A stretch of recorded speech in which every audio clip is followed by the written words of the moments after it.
ओम शांति। आज 17 तारीख के बाबा के महावाक्य हैं। बाबा ने कहा, मीठे बच्चे, प्यार से मुरली सुनो और सुनाओ, ज्ञान रत्नों से अपनी झोली भरपूर करो, तब भविष्य में राज्य अधिकारी बनेंगे। प्रश्न है, शिव बाबा को भोलानाथ क्यों कहा जाता है? उत्तर, क्योंकि शिव बाबा सब बच्चों की बिगड़ी को 1 सेकंड में बना देते हैं। कहते हैं, राजा जनक को सेकंड में जीवन मुक्ति मिली, तो एक जनक की बात नहीं है। तुम बच्चों,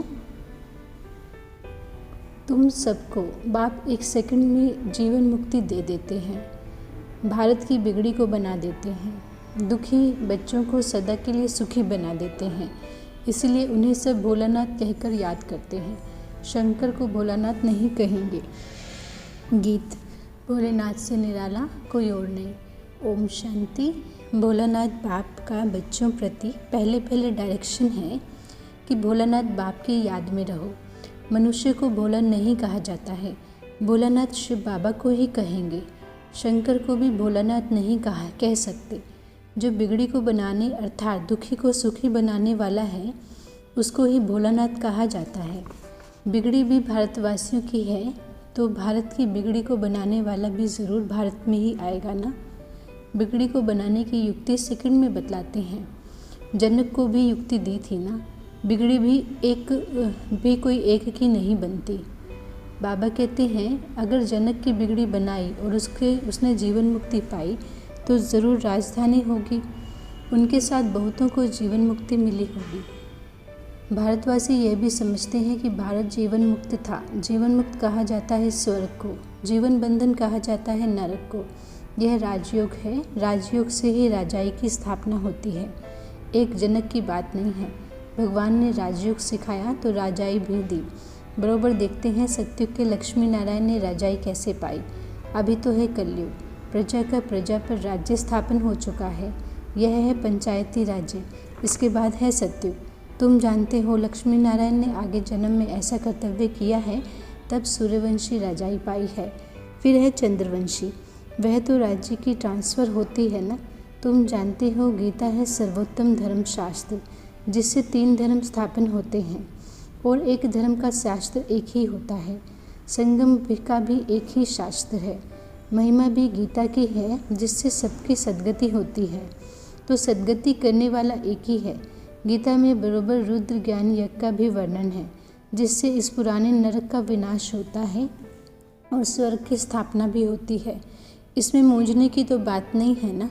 बाबा ने समझाया है, पहले बाप का परिचय देना है कि विश्व में स्वर्ग की स्थापना करने वाला विश्व का मालिक ठहरा। वह है सबका बाप। फिर यह लक्ष्मी नारायण है विश्व के मालिक। उन्हों को ज़रूर शिव बाबा ने राज्य दिया होगा। अभी तो कलयुग है ना। भारत कोड़ी जैसा है, कर्ज बढ़ता जा रहा है, इसलिए सोना लेने का प्रबंध करते रहते हैं। भारत फिर हीरे जैसा कैसे बनेगा? बाबा कहते हैं, लक्ष्मी नारायण को स्वर्ग की राजाई मिली है ना। यह भी तुम बच्चे जानते हो। गालियाँ तो खानी ही हैं। भारत में देवताएं भी गाली खाते आए हैं और देश वाले तो बहुत महिमा करते हैं। मैं जानते हैं कि यह प्राचीन भारत के मालिक थे। अभी तुम बच्चे प्रैक्टिकल में देख रहे हो। तुम बच्चों में जो विशाल बुद्धि हैं, उन्हों को ही खुशी होगी। विशाल बुद्धि वह हैं जो धारण करके फिर दूसरों को कराते हैं। ऐसे मत समझो, वहाँ सत्संग आदि में तो 5-10 हज़ार लोग रोज़ जाते हैं। यहाँ तो इतने आते नहीं हैं। भक्ति तो वृद्धि को ज़रूर पाती रहेगी। उनसे यह कलम लगता रहेगा। जिन्होंने कलम पहले समझा है, वह इन बातों को समझ सकते हैं। लोग तो कथा सुनाते हैं और सुनने वाले सुनकर घर चले गए बस। यहाँ तो कितनी मेहनत करनी पड़ती है। पवित्रता पर कितने हंगामे होते हैं। गवर्नमेंट भी कुछ नहीं कर सकती। ये पांडव गवर्नमेंट तो गुप्त है ना। अंडरग्राउंड सेना एक नाम है। तुम शक्ति सेना गुप्त हो, तुमको कोई समझ नहीं सकते। तुम हो नॉन वायलेंस शक्ति सेना। इसका अर्थ कोई समझ नहीं सकता। गीता के अक्षर का भी अर्थ समझ नहीं सकते हैं। बाप खुद बोलते हैं, यह ज्ञान प्राय लोप हो जाता है। लक्ष्मी नारायण में भी यह ज्ञान नहीं रहता। मैं जो यह ज्ञान सुनाकर राजधानी स्थापन करता हूँ, वह कोई की बुद्धि में नहीं है। यह बाबा भी गीता आदि पढ़ते थे, परंतु यह बातें थोड़ी बुद्धि में थी। अभी देखो सेंटर्स भी कितने खुलते जाते हैं। पवित्रता पर विघन भी पड़ रहे हैं प्रैक्टिकल में। आगे भी पढ़ते थे, उन गीता पाठशालाओं में विघन की बात नहीं रहती है। यहाँ तो तुम ब्रह्मा कुमार कुमारी बनते हो।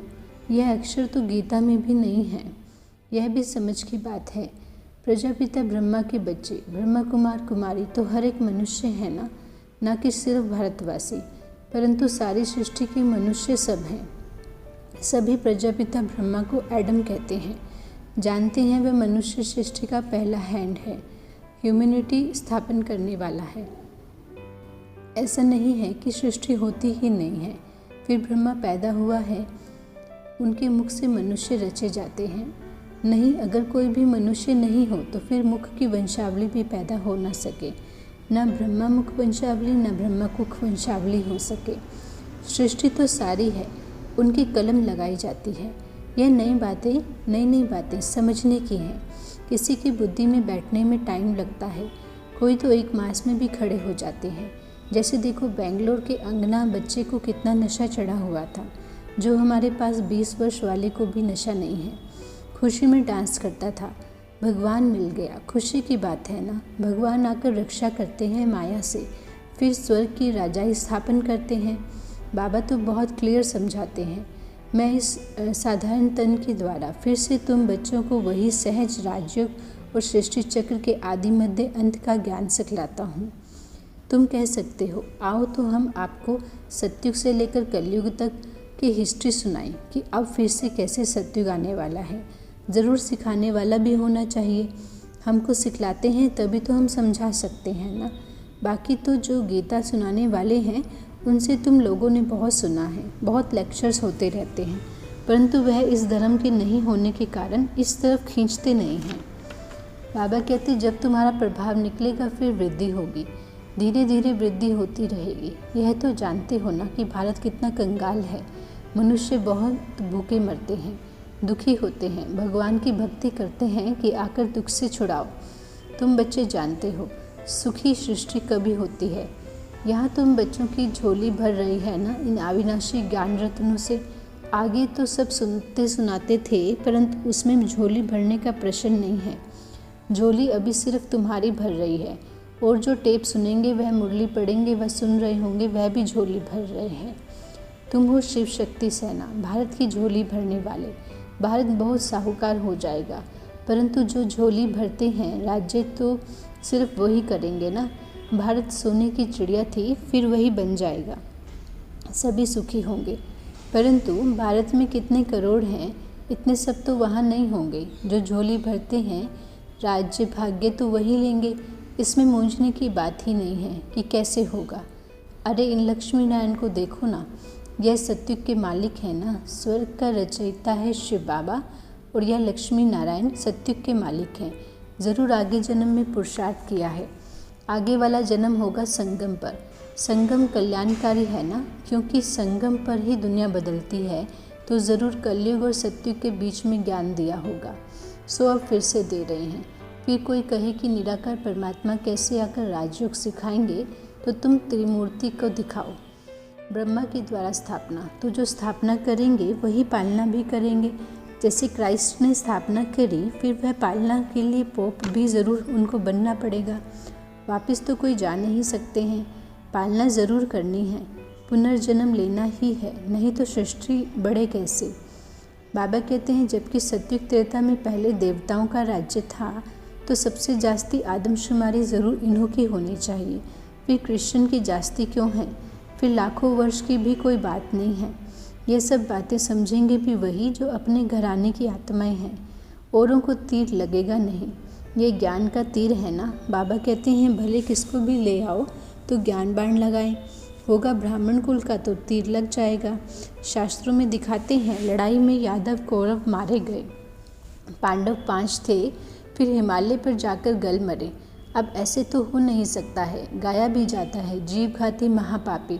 आत्मा का कभी घात नहीं होता है, आत्मा खुद जाकर शरीर का घात अथवा विनाश करती है। अब पांडव जिन्हों को श्रीमत देने वाला परमात्मा था, वह जाकर पहाड़ों पर गले हैं, यह तो हो नहीं सकता। अच्छा वह तो 5 पांडव थे, बाकी और पांडव कहाँ गए, सेना तो दिखाई नहीं है ना। तुम जानते हो विनाश कैसे होगा, तुम देखेंगे भी। तुम बच्चों को साक्षात्कार भी बहुत होंगे। शुरू में तुमको बहुत साक्षात्कार होते थे, कभी लक्ष्मी को कभी नारायण को इनवाइट करते थे, कितना साक्षात्कार होते थे। फिर अंत में के टाइम जब हाहाकार होगा तो फिर तुमको साक्षात्कार होंगे, हंगामे होंगे तो तुम बच्चे आकर यहाँ इकट्ठे होंगे, इसलिए मधुबन में जास्ती मकान बनाते रहते हैं। फिर तुम बच्चों को इन साक्षात्कार से खुशी में लाते रहेंगे, परंतु मासी का घर नहीं है जो सभी यहाँ आ जाएं। जो सपूत बच्चे बाबा के मददगार होंगे वही आएंगे। अगर पांडवों के गलने की बात होती है फिर मकान ही क्यों बनाएं? कोई भी बात में मूंझते हो तो अनन्य बच्चों से पूछ सकते हो, नहीं तो ये ब्रह्मा बाबा बैठे हैं ना, यह नहीं बता सकता तो बड़ा शिव बाबा बैठा है। यह तो समझाया है कि अभी बहुत कुछ समझने का बाकी है। सारे चक्र का राज बाबा समझाते रहते हैं, कितनी पॉइंट्स निकलती रहती हैं।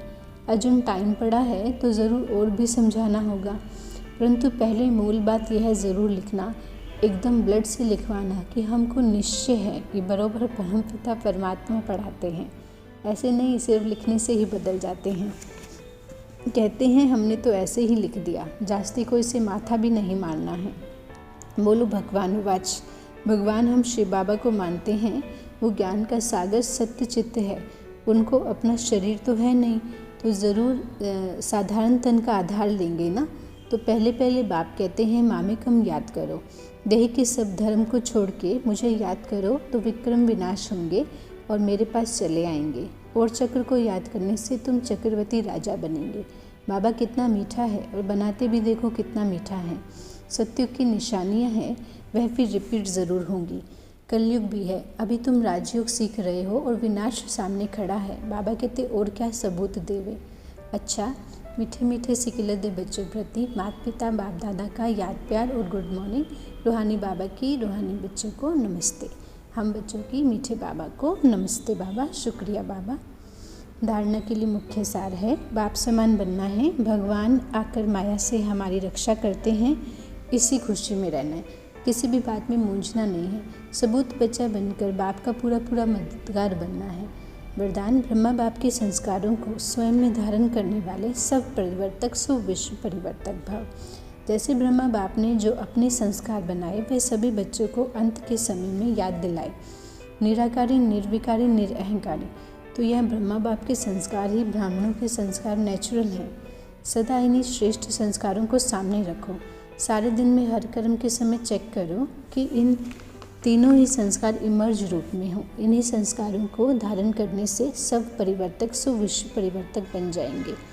स्लोगन है, अव्यक्त स्थिति बनानी है तो चित्र को नहीं देखते हुए चैतन्य आत्मा और चरित्र को देखो। लवलीन स्थिति का अनुभव करो। बाप का और आप बच्चों से इतना प्यार है जो जीवन के सुख शांति की सब कामनाएं पूर्ण कर देते हैं। बाप सुख ही नहीं देते लेकिन सुख के भंडार का मालिक बना देते हैं, साथ साथ श्रेष्ठ भाग्य की लकीर खींचने का कलम भी देते हैं। जितना चाहें उतना भाग्य बना सकते हो। यही परमात्म प्यार है, इसी प्यार में समाये रहो। ओम शांति।